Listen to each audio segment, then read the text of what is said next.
Hello അസ്സലാമു അലൈക്കും നമസ്കാരം എല്ലാവർക്കും സുഖമാണെന്ന് കരുതുന്നു. അപ്പോൾ ഇന്ന് വന്നിട്ടുള്ളത് വെണ്ടയ്ക്കയും അതുപോലെ തന്നെ ഉരുളക്കിഴങ്ങും വെച്ചിട്ട് നമുക്ക് വീട്ടിൽ പെട്ടെന്ന് ഉണ്ടാക്കിയെടുക്കാൻ പറ്റുന്ന ഒരു അടിപൊളി ഫ്രൈഡ് റെസിപ്പി ആയിട്ടാണ്.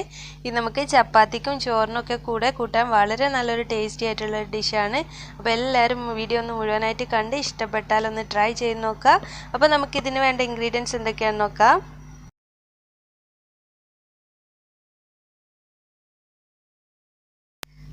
അപ്പോൾ ഞാൻ വെണ്ടയ്ക്ക എടുത്തിട്ടുണ്ട്, അതുപോലെ ഉരുളക്കിഴങ്ങ്. വെണ്ടയ്ക്ക നന്നായിട്ട് കഴുകി അതിൽ വെള്ളമൊക്കെ പോക്കിയിട്ടാണ് എടുത്തിട്ടുള്ളത്. ഒരു കോട്ടണിൽ വെച്ചിട്ട് വെള്ളമൊക്കെ പോക്കി എടുത്തിട്ടുണ്ട്.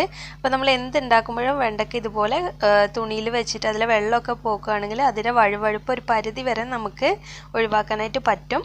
പിന്നെ ഒരു ടിപ്പ് എന്ന് വെച്ചാൽ നമുക്കിതുപോലെ കത്തിയിൽ വഴുവഴുപ്പ് കാണും നമ്മളിത് കട്ട് ചെയ്യുന്ന ടൈമിൽ. അപ്പോൾ അടുത്ത് തന്നെ കുറച്ച് വിനാഗിരി എടുത്ത് വെച്ച് ഇതുപോലെ കത്തിയിലൊന്നങ്ങ് ആക്കി കൊടുക്കുക. അല്ലെങ്കിൽ ചെറുനാരങ്ങ ആയാലും കുഴപ്പമില്ല. ചെറുനാരങ്ങ ഇടയ്ക്കൊന്ന് കത്തിമേൽ ഇതുപോലെ അങ്ങ് തേച്ച് കൊടുത്തിട്ട് കട്ട് ചെയ്യുകയാണെങ്കിൽ നമുക്ക് ആ ഒരു വഴുവഴുപ്പ് ഇല്ലാതാക്കാം. എല്ലാവരും ഒന്ന് ട്രൈ ചെയ്ത് നോക്കൂ, നല്ലൊരു ടിപ്പാണ്.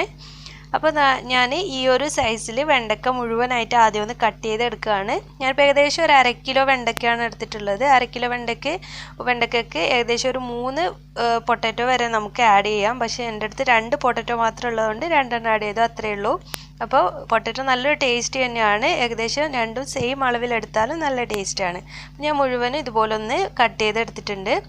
ഇനി പൊട്ടാറ്റോ ഇതുപോലെ ക്യൂബ്സായി കട്ട് ചെയ്തിട്ടുണ്ട്. പിന്നെ ഒരു സവാള ക്യൂബ്സായി കട്ട് ചെയ്തു. പിന്നെ ഒരു 10 അല്ലി വെളുത്തുള്ളി ചെറിയതായിട്ട് അരിഞ്ഞെടുത്തിട്ടുണ്ട്.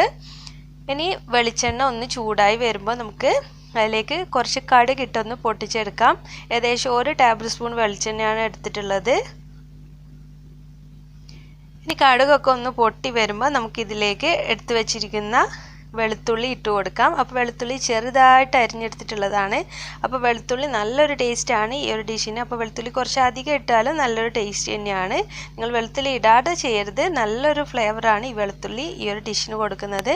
അപ്പോൾ ഒരല്പം കറിവേപ്പില കൂടി ഇട്ട് കൊടുക്കുന്നുണ്ട്. ഇനി ഇതിലേക്ക് നമ്മൾ നേരത്തെ അരിഞ്ഞു വെച്ചിരിക്കുന്ന പൊട്ടാറ്റോ ചേർത്ത് കൊടുക്കാം. അപ്പോൾ ഉരുളക്കിഴങ്ങ് കട്ട് ചെയ്യുമ്പോൾ നമ്മൾ ഒരുപാട് വലുപ്പത്തിൽ കട്ട് ചെയ്യേണ്ട, ഈ ഒരു സൈസിൽ കട്ട് ചെയ്യുന്നതാണ് നല്ലത്. ഇനി ഇതിലേക്ക് ഈ ഒരു ഉരുളക്കിഴങ്ങിന് ആവശ്യമുള്ള ഉപ്പ് കൂടി ചേർത്തിട്ട് നമുക്ക് മീഡിയം ഫ്ലെയിമിൽ വെച്ചിട്ട് അടച്ച് വെച്ച് കുറച്ച് സമയം ഒന്ന് കുക്ക് ചെയ്തെടുക്കാം. എന്നിട്ട് ഇടയ്ക്കൊന്ന് ഇളക്കി കൊടുത്താൽ മതി. അപ്പോൾ ഏകദേശം വെണ്ടക്ക പകുതിയോളം കുക്കായി വരട്ടെ.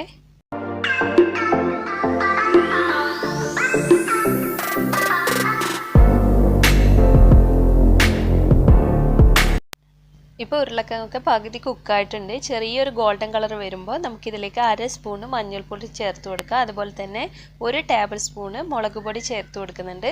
ഇതിൽ നമ്മൾ പച്ചമുളകൊന്നും ചേർക്കാത്തതുകൊണ്ട് എരിവിന് മുളക് പൊടി തന്നെയാണ് ചേർത്ത് കൊടുക്കുന്നത്. അതുപോലെ തന്നെ ആ ഒരു റെഡ് കളറായിരിക്കും നമ്മുടെ ഡിഷിന് ഉണ്ടാവുക.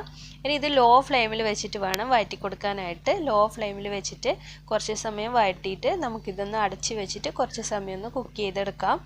അപ്പോൾ മസാലപ്പൊടികൾ ചേർത്തുകൊണ്ട് തന്നെ അടിക്ക് പിടിക്കാനുള്ള ചാൻസ് ഉണ്ട്. അത് നോൺ സ്റ്റിക്ക് പാത്രമൊന്നും അല്ലെങ്കിൽ നിങ്ങൾ ഇടയ്ക്കിടയ്ക്കും ഇളക്കി കൊടുക്കുക. ഇനി ഇതിലേക്ക് പച്ചമണമൊക്കെ പോയിട്ടുണ്ട് മസാലയുടെ. നമ്മൾ നേരത്തെ കട്ട് ചെയ്ത് വെച്ചിരിക്കുന്ന വെണ്ടയ്ക്ക കൂടി ചേർത്ത് കൊടുക്കാം. അപ്പോൾ കുറച്ചുകൂടി ഉപ്പ് ഈ ഒരു സമയത്ത് നമുക്ക് ചേർത്ത് കൊടുക്കാം. ആവശ്യമാണ്, നമ്മൾ ടേസ്റ്റ് ചെയ്ത് നോക്കിയിട്ട് ഉപ്പ് ചേർത്ത് കൊടുക്കാവുന്നതാണ്. എന്നിട്ട് ഇത് ഇടയ്ക്കിടയ്ക്ക് ഒന്ന് ഇളക്കിയിട്ട് ഒരു 5-6 മിനിറ്റ് ഒന്ന് കുക്ക് ചെയ്തെടുക്കണം. അപ്പോൾ വെണ്ടയ്ക്കയൊക്കെ ഏകദേശം ഒന്ന് നല്ല സോഫ്റ്റ് ആയിട്ട് വന്നിട്ടുണ്ട്, 1/4 ഭാഗമൊക്കെ കുക്കായി വന്നിട്ടുണ്ട്. ഇനി നമുക്ക് ഇതിലേക്ക് നേരത്തെ കട്ട് ചെയ്ത് വെച്ചിരിക്കുന്ന സവാള ചേർത്ത് കൊടുക്കാം. സവാള ഇതുപോലെ ക്യൂബ്സ് ആയിട്ട് കട്ട് ചെയ്തിട്ടുള്ളത്. ഇതധികം വേവേണ്ട ആവശ്യമൊന്നുമില്ല, നമുക്കൊരു കടിക്കുന്ന ആ ഒരു രീതിയിലാണ് സവാള വേണ്ടത്. അതുകൊണ്ട് ഇനിയൊരു 2-3 മിനിറ്റ് ഒന്ന് കുക്ക് ചെയ്തെടുക്കുമ്പോഴത്തേക്കും ഇത് റെഡിയായി കിട്ടും. നമ്മുടെ വെണ്ടയ്ക്കയും അതുപോലെ തന്നെ പൊട്ടറ്റോ ഒക്കെ നന്നായിട്ട് തന്നെ കുക്കായി വരും. അപ്പോൾ വെണ്ടയ്ക്ക ഒരുപാടങ്ങ് കുക്കാവേണ്ട ആവശ്യമില്ല, ഏകദേശം ഒരു 90% കുക്കായാൽ മതി. ഇത് തണുക്കുമ്പോഴത്തേക്കും നന്നായിട്ട് കുക്കായിട്ട് വരും ഈ ഒരു പാത്രത്തിൻ്റെ ചൂടൊക്കെ കൊണ്ട്.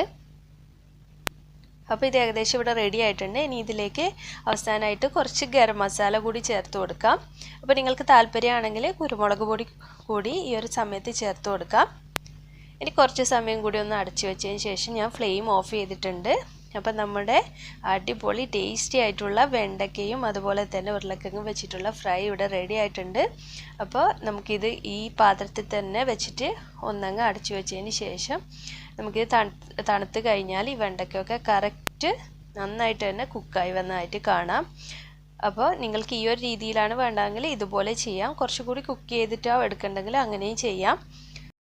അപ്പോൾ ഈ ഒരു റെസിപ്പി നിങ്ങൾക്ക് എല്ലാവർക്കും ഇഷ്ടമായി എന്നാണ് കരുതുന്നത്. ഇഷ്ടമായാലൊന്ന് ലൈക്ക് ചെയ്യുക, അതുപോലെ ഷെയർ ചെയ്യുക. പിന്നെ നിങ്ങൾക്ക് ഈ റെസിപ്പി ട്രൈ ചെയ്യുമ്പോൾ എന്തെങ്കിലും ഡൗട്ട് ഉണ്ടെങ്കിൽ കമൻറ്റ് ബോക്സിൽ ചോദിച്ചാൽ മതി, ഞാൻ റിപ്ലൈ തരാം. അതുപോലെ തന്നെ നിങ്ങളിൽ ആരെങ്കിലും ഈ ഒരു ചാനൽ ആദ്യമായിട്ടാണ് കാണുന്നതെങ്കിൽ വീഡിയോക്ക് താഴെ ചുവന്ന നിറത്തിലൊരു സബ്സ്ക്രൈബ് എന്ന് എഴുതിയത് കാണാം, അതൊന്ന് ക്ലിക്ക് ചെയ്യുക. അപ്പോൾ ഒരു ബെല്ലിൻ്റെ പടം വരുന്നത് കാണാം. അതിൽ 3 ഓപ്ഷൻസ് കാണാം. അതിൽ മുകളിലത്തെ ഓൾ എന്ന ഓപ്ഷൻ ക്ലിക്ക് ചെയ്യുകയാണെങ്കിൽ ഞാൻ അപ്ലോഡ് ചെയ്യുന്ന എല്ലാ വീഡിയോസും നിങ്ങൾക്ക് മുടങ്ങാതെ കാണാൻ കഴിയും. താങ്ക്